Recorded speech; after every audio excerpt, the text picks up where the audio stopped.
High friends, welcome back to my channel. இன்றைக்கி வீடியோவில் ஒரு கப் பச்சரிசி வச்சு ரொம்ப ஈஸியாக செய்கிற மாதிரி ஒரு ஸ்நாக் ரெசிபி தான் நான் உங்களுக்கு செஞ்சு காட்ட போகிறேன். இந்த ரெசிபி கேரளாவில் ரொம்பவே ஃபேமஸான ட்ரெடிஷ்னல் கலத்தப்பம் ரெசிபி. இது இந்த மாதிரி நல்ல லேயர்டாக, நல்ல பஞ்சு போல், நல்ல மெத்துன்னு சாஃப்டாக, பர்ஃபெக்டான மெஷர்மெண்ட்டில் எப்படி செய்யலாம் அப்படிங்கிறத வீடியோவில் நான் டீட்டெயிலாக சொல்லியிருக்கேன். ஸோ வீடியோவை ஸ்கிப் பண்ணாமல் பாருங்கள். நம்ம சேனல் பிடிச்சிருந்துச்சுன்னா மறக்காமல் சப்ஸ்கிரைப் பண்ணிக்கோங்க. கூடவே இருக்கிற பெல் ஐக்கனையும் கிளிக் பண்ணிக்கோங்க. அப்போ தான் நான் இந்த மாதிரியான இன்ட்ரெஸ்டிங்கான ரெசிபிஸ்லாம் போஸ்ட் பண்ணும்போது உங்களுக்கு நோட்டிஃபிகேஷன் வரும், நீங்களும் மிஸ் பண்ணாமல் பார்க்கலாம். இந்த ரெசிபி செய்கிறதுக்கு ஒரு கப் பச்சரிசி எடுத்து நல்லா 3லேருந்து 4 டைம் கிட்ட நல்லா சுத்தமாக வாஷ் பண்ணிட்டு நல்ல தண்ணி ஊற்றி ஒரு 5 மணி நேரத்துக்கு நல்லா ஊற வச்சு எடுத்துக்கலாம். இதை நீங்கள் ரேஷன் கடை பச்சரிசியில் கூட தாராளமாக செய்யலாம்.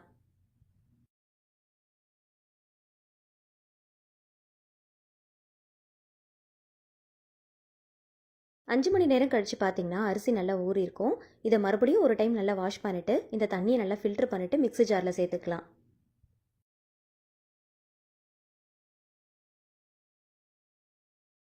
இது கூடவே அரை கப் அளவுக்கு துருவன தேங்காய் சேர்த்துக்கலாம்.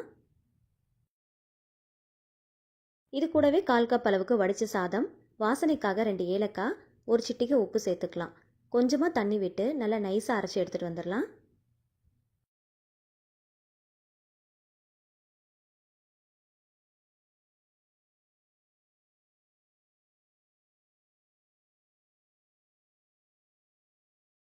அரிசியை நல்லா ஊற வச்சுட்டு அரைக்கிறதுனால ரொம்ப ஈஸியாக அரைப்பட்டுரும். இந்த மாதிரி நல்லா நைஸாக அரைச்சி எடுத்துகிட்டு வந்துடலாம். இப்போ இதை அப்படியே ஒரு பவுலுக்கு ட்ரான்ஸ்ஃபர் பண்ணிக்கலாம். மிக்ஸி ஜாரில் கொஞ்சமாக தண்ணி விட்டு அலசிட்டு அதையும் இது கூட சேர்த்துக்கலாம். ஒரு பாத்திரத்தில் 1 கப் அளவுக்கு வெல்லம் எடுத்துக்கோங்க. எந்த கப்பில் நீங்கள் அரிசி அளந்து எடுக்கிறீங்களோ அதே கப்பில் 1 கப் அளவுக்கு மட்டும் வெல்லம் எடுத்துக்கோங்க. 1/4 கப் அளவுக்கு தண்ணி சேர்த்து நல்லா மிக்ஸ் பண்ணி விட்டுக்கோங்க. இதுக்கு பாகுபதம்லாம் எதுவுமே தேவையில்லை.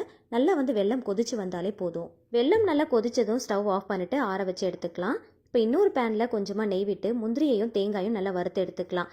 தேங்காயை நல்ல மெல்லிசான பீஸாக கட் பண்ணிட்டு சேர்த்துக்கோங்க. நல்லா பொன்னிறமாகிற வரைக்கும் நல்லா வறுத்து எடுத்துக்கோங்க. இந்த மாதிரி சேர்த்து செய்கிறதுனால சாப்பிடும் போது நல்லா க்ரன்ச்சியாக இருக்கும், நல்லா டேஸ்டியாகவும் இருக்கும். அரைச்சி வச்சிருக்கிற அரிசி மாவில் நம்ம கொதிக்க வச்சிருக்கிற இந்த வெள்ளத்தை இது கூட ஃபில்டர் பண்ணி சேர்த்துக்கலாம். வெள்ளத்தை இந்த மாதிரி சேர்க்கும் போது ரொம்ப சூடாகவும் இருக்கக்கூடாது, ரொம்ப ஆறிப்போயும் இருக்கக்கூடாது. நல்ல கை பொறுக்கிற சூடு, கொஞ்சம் வெதுவெதுப்பாக இருக்கும் போது பார்த்து சேர்த்துக்கோங்க. இது கூடவே வறுத்து வச்சிருக்கிற முந்திரியையும் தேங்காயும் சேர்த்து நல்லா மிக்ஸ் பண்ணி விட்டுக்கலாம். இதை மிக்ஸ் பண்ணும்போதே நல்ல மணமாக இருக்கும். செஞ்சு சாப்பிடும் போது செம்ம சாஃப்டாக ரொம்ப டேஸ்டியாக இருக்கும். கண்டிப்பாக ஒரு முறை ட்ரை பண்ணி பாருங்கள். ரொம்ப திக்காகவும் இல்லாமல் ரொம்ப லிக்விடாகவும் இல்லாமல் மீடியமான கன்சிஸ்டன்சிக்கு இந்த மாதிரி பக்குவத்தில் நல்லா மிக்ஸ் பண்ணி எடுத்துக்கோங்க. 1/4 ஸ்பூனுக்கும் கம்மியாக கொஞ்சமாக ஆப்ப சோடா சேர்த்துக்கோங்க. சேர்த்துட்டு நல்லா ஒரு தடவை கலந்து விட்டுக்கோங்க. கரண்டியில் எடுத்து ஊற்றி பார்க்கும்போது இந்த மாதிரி ஊற்றுற பக்குவத்தில் இருக்கணும். அந்த மாதிரி பக்குவமாக பார்த்து ரெடி பண்ணிக்கோங்க. ரொம்ப அதிகமாக தண்ணி சேர்த்துற வேண்டாம்.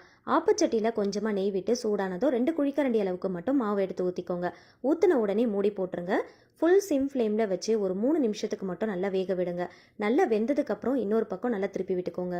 இதை மூடி போட்டு வேக வச்சாலே போதும். திருப்பி போடணும் அப்படிங்கிற அவசியம் இல்லை. ஆனால் உள்ளே மாவாக இருக்கக்கூடாது அப்படிங்கிறதுக்காண்டி ஜஸ்ட் 1 செகண்ட் மட்டும் திருப்பி போட்டு வேக வச்சு எடுத்துக்கோங்க. திருப்பி போட்டதும் ரொம்ப நேரம் வேக விட்டுற வேண்டாம். ஜஸ்ட் 1 செகண்ட் மட்டும் வேக வச்சுட்டு திருப்பி எடுத்துக்கோங்க. பர்ஃபெக்டாக செஞ்சீங்க அப்படின்னா 2 பக்கமும் பார்க்கறதுக்கு நல்ல கோல்டன் கலரில் நமக்கு கிடைக்கும். ஸோ கரெக்டான டைமில் வேக வச்சு எடுத்துக்கோங்க. அதிகமான டைமில் விட்டுட்டோம் அப்படின்னா அடியில் மட்டும் கரைஞ்சி போன மாதிரி ஆகிடும். திருப்பி போட்டதும் ரொம்ப நேரத்துக்கு வேக வச்சோம் அப்படின்னா அந்த பர்ஃபெக்டான லேயர் நமக்கு கிடைக்காது. அகெயின் இன்னொரு அப்பம் நான் உங்களுக்கு ஊற்றி காட்டுறேன். நீங்கள் செய்கிறப்போ வீடியோவை ஒரு டைமுக்கு 2 டைம் பார்த்துட்டு அதுக்கப்புறம் செஞ்சுக்கோங்க. மாவு ஊற்றின உடனே திருப்பக்கூடாது. 3 நிமிஷத்துக்கு நல்லா வேக விடுங்க. ஃபுல் சிம் ஃப்ளேமில் வச்சு வேக விடுங்க. திருப்பி விட்டதும் 1 நிமிஷத்துக்கு மட்டும் வேக விட்டுட்டு எடுத்துக்கோங்க. இந்த மாதிரி பார்த்து பக்குவமாக செஞ்சீங்க அப்படின்னா 2 பக்கமும் நல்ல கோல்டன் கலரில் ஒரே மாதிரி இருக்கும். அதே மாதிரி நல்ல லேயர்டாகவும் கிடைக்கும். சப்போஸ் உங்ககிட்ட ஆப்பச்சட்டி இல்லை அப்படின்னா நார்மலாக ஒரு பேனில் கூட மாவை ஊற்றிட்டு நல்லா மூடி போட்டு வேக வச்சு கூட எடுத்துக்கலாம். அதுவுமே நல்லா தான் வரும். ஒரு கப் பச்சரிசியில் 10லேருந்து 12 அப்பத்துக்கிட்ட தாராளமாக செய்யலாம். இதே மெஷர்மெண்ட்டில் செஞ்சீங்க அப்படின்னா பர்ஃபெக்டாக வரும். கட் பண்ணி காட்டுறேன் பாருங்கள், நல்ல லேயர் தெரியும்.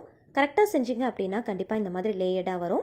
நல்ல சாஃப்டாக பஞ்சு போல் நல்ல மெத்துன்னு இருக்கும். சாப்பிட்றதுக்கும் ரொம்ப திகட்டாது, ரொம்ப நல்லாயிருக்கும். கண்டிப்பாக ட்ரை பண்ணி பாருங்கள். இதை மார்னிங் பிரேக்ஃபாஸ்ட்டுக்கோ அப்படின்னா ஈவினிங் டைமில் ஸ்நாக்ஸுக்கோ நீங்கள் சூஸ் பண்ணிக்கலாம். ரொம்ப ஃபீலிங்காக இருக்கும். கிட்ஸுடைய லஞ்ச் பாக்ஸுக்கு கூட நீங்கள் தாராளமாக பேக் பண்ணி கொடுக்கலாம். ரொம்ப நல்லாயிருக்கும். இந்த ரெசிபி வீடியோ உங்களுக்கு பிடிச்சிருந்துச்சுன்னா மறக்காமல் லைக் பண்ணுங்கள். ஃப்ரெண்ட்ஸ் அண்ட் ஃபேமிலிஸ் கூட ஷேர் பண்ணிக்கோங்க. இந்த மாதிரி டிஃப்ரெண்ட் ரெசிபீஸ்க்கு என்னுடைய சேனலை மறக்காமல் சப்ஸ்கிரைப் பண்ணிட்டு தொடர்ந்து சப்போர்ட் பண்ணுங்கள். Thank you so much. கீப் வாட்சிங்.